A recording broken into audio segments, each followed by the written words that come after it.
자, 이유는 심플합니다. 그런데 제가 이것도 말하다 보니까 작년에 반도체 우리 맨날 좋다 좋다 했을 때 이유는 똑같다, 이유는 심플하다 계속 이러지 않았겠습니까? 현대차가 그 길을 가는 모습이네요. 네, 안녕하세요. 주식은 역시 끼리끼리 새끼리십니다. 안녕하세요, 기리분들. 저 증시가 연일 올라오고 있습니다. 기리분들 그거 아시나요? 오늘까지 코스피가 상승 마감한다면은 열흘 연속 상승하게 되는 거라고 하는데 진짜 대박입니다. 이 흐름이 계속 이어지길 바라며 오늘의 경제 공부 빠르게 보도록 하겠습니다. 같이 공부하시죠. 렛츠 기릿. 첫 번째입니다. 어제 미국 증시는 하락 마감. 지난번 미국 증시는 3대 지수 모두 약세를 보였습니다. 트럼프의 신용카드 이자 제한 정책 등으로 금융주의 약세가 이어졌고요. 기술주들도 중국의 H200 반입 금지 소식으로 조금 약세를 보였다고 하는군요. 그리고 제일 중요한 변수로 생각되었던 트럼프의 상호관세 판결 있잖아요. 계속 미뤄지고 있습니다. 나온다 하는데 계속 안 나오고 있어서 불안감도 가져가고 있다고 합니다. 다만 이 와중에 이러한 관련 긴장감은 살짝 완화되는 모습이 어제 미국 장중에서는 나타나며 유가는 조금 하락하는 모습이 나타났네요. 하지만 지금 또다시 긴장감이 오르고 있습니다. 다음입니다. 환율이 어제 갑자기 장중에 급락하는 모습이 나타났었습니다. 왜 그런가 봤더니 바로 미국의 베센트 재무장관 때문이라고 하는군요. 작년 12월 구 경제부 총리와 만남이 있었을 때 그때 당시 한 이야기가 있었는데 그거를 미국 재무부가 밝혔다고 하는군요. 베센트 재무장관은 한국 경제는 강력한 펀더멘털을 가지고 있긴 한데 최근 들어 원화가치 하락은 거기에 부합하지 않는다, 이렇게 말한 적이 있었다고 합니다. 그래서 이제 이런 얘기가 나타나니까 환율이 바로 반응하며 환율이 쭉 떨어지는 모습이 나타나기도 했었다고 하네요. 다음입니다. 당연한 결과였죠. 금통이 동결을 했습니다. 금리는 역시나 동결이 되었고요. 중요한 거는 인하 가능성이 이제는 아예 닫혔다는 소식. 그 이유는 계속 동일합니다. 경기가 그렇고요. 환율도 그렇고요. 집값 모두가 인하를 할 수가 없는 상황. 오히려 인상각까지 나오고 있다고 하니까 지금 이 뜨거운 증시가 계속 이어질 수 있을지, 그리고 부동산도 조금 숨고르기를 하지 않을까라는 생각이 들고, 갑자기 딱 든 생각은 정부가 지속적으로 원하는 거는 부동산의 그 돈을 이제 주식으로 좀 넣어서 더 이상 부동산이 크게 오르지 않게 하고 주식을 좀 부흥시키는 게 목적 아니겠습니까? 여기에 맞춰서 정책을 쏟아낼 수 있겠다라는 생각이 들었습니다. 그렇다면은 증시는 계속 올라가겠죠.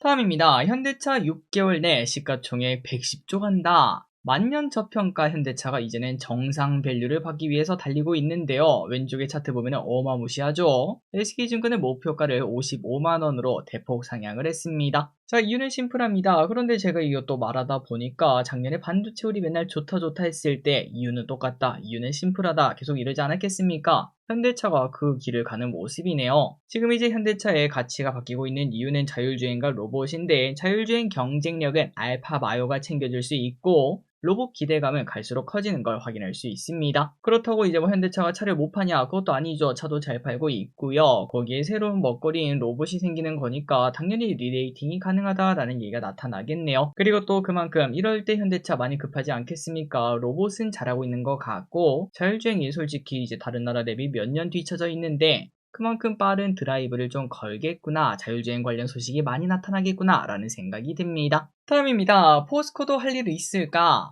겉토양 터뜨린 포스코 그룹주, 오늘은 포스코 DX가 상한가로 가는 모습이 나타났습니다. 이틀 전에 포스코 그룹주가 올라가더니 오늘까지 이어지는 모습이네요. 로봇 자동화 확대 소식에 시장에 강하게 반응했습니다. 그러면서 포스코 엠텍이라는 기업도 관심을 받았고요. 그룹주 전반적으로 좋은 모습을 나타냈네요. 시장이 이렇게 좋을 때는 겉토양이 정말 좋은 투자법이 된다는 거 참고하시면 좋을 것 같습니다. 자, 그래서 이제 포스코 그룹주 ETF가 있습니다. 에이스 포스코 그룹 포커스 ETF라는 게 있는데 관심을 많이 받는 모습이죠. 차트를 봐도 딱 이쁜 걸 확인할 수 있고, 오른쪽에 주요 이제 기업들을 보면은 포스코 홀딩스부터 포스코 스틸리온까지 정말 많은 이제 포스코 관련 기업들이 있는 걸 확인할 수 있습니다. 뭘 사야 될지 모르겠다 하면은 ETF로 대응하는 것도 괜찮겠죠. 다음입니다. FSD 월 구독으로 갑니다. 일론 머스크가 테슬라의 FSD 구독 방식을 월간 구독으로 전환한다고 밝혔습니다. 기존에는 한 번에 $8,000 내던지 아니면 월 $99를 냈어야 됐는데, 그런데 다음 달 14일부터는 무조건 구독으로만 제공을 한다고 해요.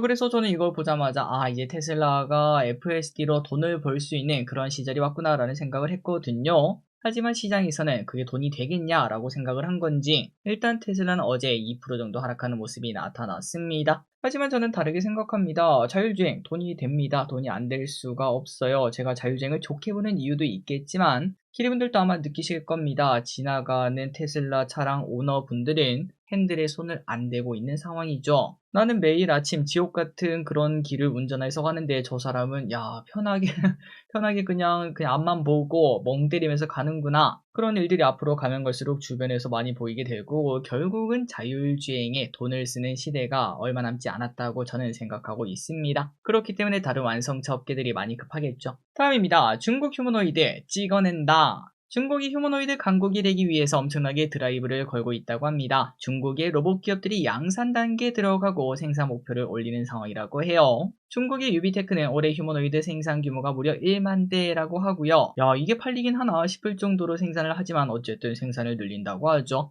자, 이런 상황이다 보니까 진짜 경쟁이 치열하겠구나라는 얘기를 해볼 수 있습니다. 그런데 우리나라도 이 안에서 할 일이 분명 있겠죠. 앞으로는 휴머노이드가 지금 현재는 공장이 들어간다고만 하지만 가정부로 들어오는 세상이 5년 안에 올 겁니다. 로봇 청소기를 썼던 것처럼 휴머노이드 이제 가정부를 우리가 사는 그런 시대가 오겠죠. 그런데 그때 기름분들 중국산 로봇을 원하시나요? 물론 그때 가면은 또 이제 중국산 로봇이 너무 싸다 보니까 중국산 로봇을 쓰는 사람들이 많아질 수도 있겠지만 하지만 로봇 청소기랑 또 휴머노이드 로봇은 다르지 않겠습니까? 그 빈자리를 우리나라가 잘 파고들었으면 진심으로 좋겠습니다. 자, 그래서 이제 이것도 ETF가 있습니다. 코덱스 차이나 휴머노이드 로봇 ETF가 있거든요. 이러한 ETF 보시다시피 최고점을 찍는 걸 확인할 수 있네요. 이런 친구도 체크하시면 좋을 것 같습니다. 다음입니다. 내년은 24시간 거래가 가능. 올 6월부터 7시부터 거래가 시작된다고 하죠. 하지만 내년 말에는 24시간 거래가 될 수 있다고 합니다. 저보고 그냥 잠을 자지 말라고 하는군요. 이렇게 빠르게 진행한 이유 중 하나는 바로 또 환율이라고 합니다. 환율을 안정화시키기 위해서 해외에서 국내로 돈이 들어와야 환율이 떨어지지 않겠습니까? 그거를 유도하는 정책이 나타나고 있네요.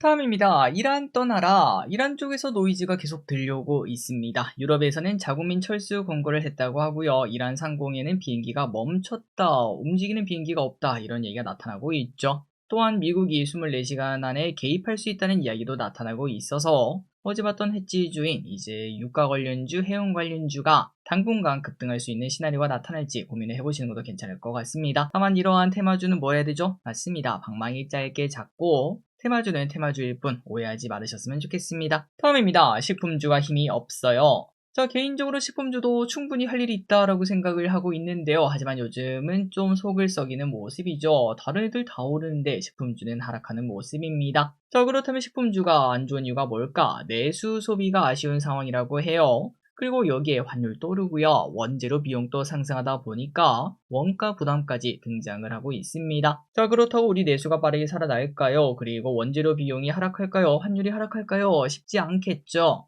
그러다 보니까 더욱더 해외에서 살 길을 찾아야 되는 상황이고 그러면 그럴수록 음식료 기업 중에서 수출이 잘 되는 내수 기업이 아니라 수출 기업을 꼭 잘 찾을 필요가 있다고 합니다. 말 그대로 옥석 가리기가 필요하다고 하네요. 다음입니다. 고물가 속 저가 커피 전문점들이 더욱더 인기를 끌고 있습니다. 저도 자주 애용하고 있는데요. 개인적으로 이제 작년까지인가 그때까지는 이제 머신을 하나 사서 이제 다들 뭐 그러지 않겠습니까? 나도 이제 머신으로 내려 먹어야겠다 하면서 사서 써먹었던 적이 있었는데 그런데 원두 가격이 진짜 미친듯이 오르다 보니까 그냥 어느 날 그런 생각이 들었습니다. 야, 이거 커피 내려 먹는 것보다 같이 밖에 나가서 사 먹는 게 더 싸다 이런 생각이 들더라고요. 자, 어쨌든 이런 상황에서 저가 커피 전문점들의 매출은 늘어나는 모습이라고 하는데요. 가맹점 수와 연평균 매출 한번 비교를 해봤는데 메가 MGC 커피가 매장 수가 가장 많았습니다. 4,000개군요. 그리고 평균 매출도 3.8억 원으로 메가 커피가 진짜 짱이구나 라는 생각이 들었습니다. 그리고 다음은 백다방입니다. 매장 수는 1,850개로 조금 적은 편이지만 평균 매출 3.2억 원, 컴포즈 커피가 2,900개인데 2.7억 원, 메머드 익스프레스 저는 처음 들어봤거든요. 그런데 여기가 매장 수는 얼마 없지만 평균 매출은 2.3억 원으로 많은 것도 확인할 수 있었습니다. 왜 다들 메가커피 하는지 알겠네요. 다음입니다. 진짜로 탈팡. 쿠팡의 개인정보 유출 사태 이후 소극적 태도, 기만적 대응, 그리고 이제 요즘 나오는 소식 보니까 쿠폰이 정말 쓸모가 없다 이런 얘기가 좀 나타나더라고요. 그러다 보니까 소비자들이 실제로 쿠팡을 떠나고 있다고 합니다. 국민, 신한, 하나카드 3사의 결제 내역과 결제 건수를 분석한 결과 실제로 평균 결제 건수도 7%가량 줄어들었다고 하는데요. 특히 연말이면 결제 빈도가 올라야 함에도 이러한 수치를 기록했다는 것은 소비자의 신뢰가 추락한 것으로 일단 단기적인 악재로 볼 수 있다고 합니다. 그러다 보니까 주가는 계속 떨어지고 있는 모습.